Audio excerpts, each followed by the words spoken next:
नमस्कार दोस्तों, मेरा नाम है राहुल और आप देख रहे हैं हमारा YouTube channel BEd lesson plan. Lesson plan की सीरीज़ में आज हम हिंदी विषय से संबंधित एक नया लेसन प्लान लेकर आए हैं जिसका प्रकरण है आप भले तो जग भला। यह हिंदी की पाठ्य पुस्तक मंजरी से लिया गया है। तो चलिए शुरू करते हैं। जैसा कि आप जानते हैं कि लेसन प्लान के फॉर्मेट में सबसे ऊपर हम पाठ योजना संख्या लिखते हैं, उसके बाद संस्था या विद्यालय का नाम और उसके बाद ब्लॉक्स बनाते हैं जिसमें दिनांक, कक्षा, वर्ग, विषय, उपविषय, कालांश और अवधि लिखते हैं। प्रकरण है आज का हमारा आप भले तो जग भला।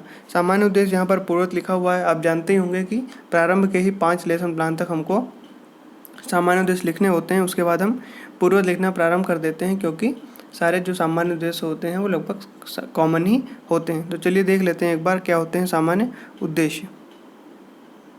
पहला सामान्य उद्देश्य है विद्यार्थियों को व्याकरण की सहायता से शुद्ध एवं परिमार्जित भाषा को व्यवहार में लाने के लिए समर्थ करना। दूसरा है नवीन शब्द निर्माण की क्षमता उत्पन्न करना। तीसरा है विद्यार्थियों में भाषा तथा उसके अंगों उपांगों की रचना समझने की योग्यता उत्पन्न करना। चौथा है विद्यार्थियों में शब्दों की शुद्धि एवं अशुद्धि का युक्ति सहित विवेचन करने की क्षमता उत्पन्न करना। पांचवा है विद्यार्थियों को भाषा तत्वों, समास, संधि, उपसर्ग, प्रत्यय के ज्ञान में वृद्धि करना। और छठा है विद्यार्थियों के शब्द भंडार में अभिवृद्धि करना। तो ये हो गए हमारे सामान्य उद्देश्य। अब देखते हैं क्या होते हैं विशिष्ट उद्देश्य। पहला है ज्ञानात्मक, छात्रों में आप भले तो जग भला नामक पाठ का ज्ञान हो सकेगा। दूसरा है अवबोधात्मक, पाठ को सुनकर तथा पढ़कर अर्थ ग्रहण करने की योग्यता का विकास हो सकेगा। तीसरा है कौशलात्मक, छात्रों में वाचन कौशल अभिव्यक्ति का जीवन के अन्य क्षेत्रों में उपयोग कर सकेंगे। चौथा है अभिरुचात्मक, छात्र पाठ में अपने विभिन्न तत्वों में रुचि ले सकेंगे। पांचवा है अभिवृत्त्यात्मक, छात्र अच्छे व्यवहार करना तथा दूसरों के विचारों का सम्मान करना जैसे मूल्यों को अपने जीवन में उतार सकेंगे। सहायक सामग्री में लिखेंगे रोलर बोर्ड पर अंकित सामग्री, चाक और डस्टर। शिक्षण विधि में लिखेंगे प्रश्नोत्तर विधि, व्याख्यान विधि और वाचन विधि का प्रयोग करेंगे। पूर्व ज्ञान में लिखेंगे कि बच्चे अपनों से बड़ों का सम्मान करना व छोटों को प्यार करना जानते हैं। प्रस्तावना में 2 कॉलम बनाएंगे प्रश्न और उत्तर के। पहला है पृथ्वी पर सबसे अधिक सामाजिक प्राणी कौन सा है, तो उत्तर में लिखेंगे कि मनुष्य सबसे अधिक सामाजिक प्राणी है। दूसरा है कि मनुष्य को अपनों से बड़ों के साथ कैसा व्यवहार करना चाहिए, तो उत्तर में लिखेंगे कि उनका सम्मान करना चाहिए।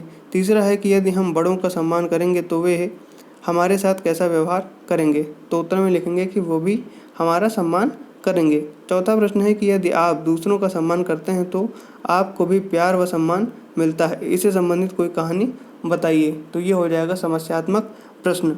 और फिर यहाँ से हम अपना उद्देश्य कथन प्राप्त करेंगे कि बच्चों आज हम लोग अपनी पाठ्य पुस्तक मंजरी से श्रीमन नारायण जी द्वारा लिखित आप भले तो जग भला नामक पाठ का अध्ययन करेंगे।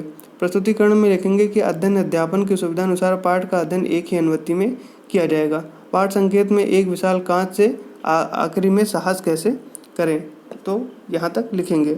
अब शिक्षण बिंदु, छात्राध्यापक क्रियाएं और छात्र क्रियाएं 3 कॉलम बनाएंगे। आदर्श वाचन में लिखेंगे कि छात्राध्यापक द्वारा पाठ का आरोह अवरोह यति गति के साथ आदर्श वाचन किया जाएगा। छात्र क्रियाओं में लिखेंगे कि छात्र ध्यानपूर्वक सुनेंगे। अब उच्चारण अभ्यास में लिखेंगे कि छात्राध्यापक द्वारा पाठ के कुछ कठिन शब्दों का उच्चारण अभ्यास कराया जाएगा जैसे कि प्रतिध्वनि, चिड़चिड़ाते, अशिष्टता, प्रसन्नचित, नुक्ताचीनी आदि। अनुकरण वाचन में लिखेंगे कि छात्राध्यापक द्वारा छात्रों से अनुकरण वाचन कराया जाएगा तथा गलतियों में सुधार किया जाएगा। और छात्र क्रियाओं में लिखेंगे कि छात्र अनुकरण वाचन करेंगे। विस्तृत वाक्य में शब्द, अर्थ, युक्ति और प्रयोग लिखेंगे। 4 कॉलम बनाएंगे। फिर है गश खाना, शब्द है, अर्थ में लिखेंगे मूर्छित होना। अब इसका पर्यायवाची हो जाएगा बेहोश होना। ऐब मतलब दोष या बुराई, विलोम हो जाएगा इसका अच्छाई। फिर नुक्ताचीनी यानी दोष निकालने का कार्य। अमल यानी व्यवहार, खास यानी विशेष। लेखन एवं निरीक्षण कार्य, तो छात्राध्यापक द्वारा श्यामपट्ट पर लिखे शब्दों को अपनी कॉपी पर लिखने का निर्देश देकर कक्षा में घूम घूम कर निरीक्षण करेंगे। बोध प्रश्न में 2 कॉलम बनाएंगे प्रश्न और उत्तर। पहला प्रश्न है कि लेखक अपने मित्र की मिसाल किससे नहीं देना चाहता, तो उत्तर में लिखेंगे कि भौंकने वाले कुत्ते से। दूसरा है कि लेखक के मित्र का स्वभाव कैसा था, तो उत्तर में लिखेंगे परेशान, नाराज और चिड़चिड़ापन। तीसरा है अब्राहम लिंकन से एक व्यक्ति ने क्या पूछा, तो उत्तर में लिखेंगे कि आपकी सफलता का सबसे बड़ा रहस्य क्या है। मौन वाचन में लिखेंगे कि छात्राध्यापक द्वारा छात्रों को मौन वाचन का निर्देश दिया जाएगा। विचार विश्लेषण में 2 कॉलम बनाएंगे प्रश्न और उत्तर के।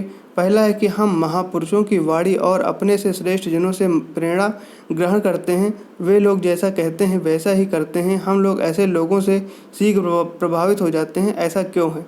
तो उत्तर में लिखेंगे क्योंकि वे लोग कुछ कहने से पहले अपने जीवन में उतारते हैं, फिर प्रेरणा देते हैं। दूसरा है कि दुनिया कांच के महल जैसी है का क्या अर्थ है? उत्तर में लिखेंगे कि इसका अर्थ है कि हम लोगों से आसानी से प्रेरित हो जाते हैं। मूल्यांकन प्रश्न में भी 2 कॉलम बनाएंगे। पहला प्रश्न है कि इस पाठ से हमें क्या शिक्षा मिलती है? तो उत्तर में लिखेंगे कि हमें दूसरों में बुराई निकालने से पहले अपनी बुराई को देखना चाहिए व अपने अंदर सुधार कर दूसरों का सम्मान करना चाहिए।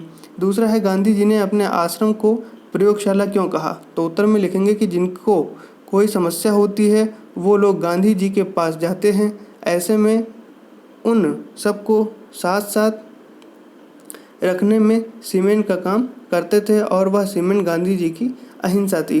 गृह कार्य में लिखेंगे कि कल सभी बच्चों को ऐसे व्यक्ति के बारे में लिख कर लाना है जिसने आपको बहुत प्रभावित किया। तो यहाँ पर लेसन प्लान समाप्त होता है। आपको वीडियो कैसा लगा कमेंट करके ज़रूर बताइए। वीडियो को लाइक करें, चैनल को सब्सक्राइब करें और दोस्तों के साथ शेयर करना ना भूलें। धन्यवाद।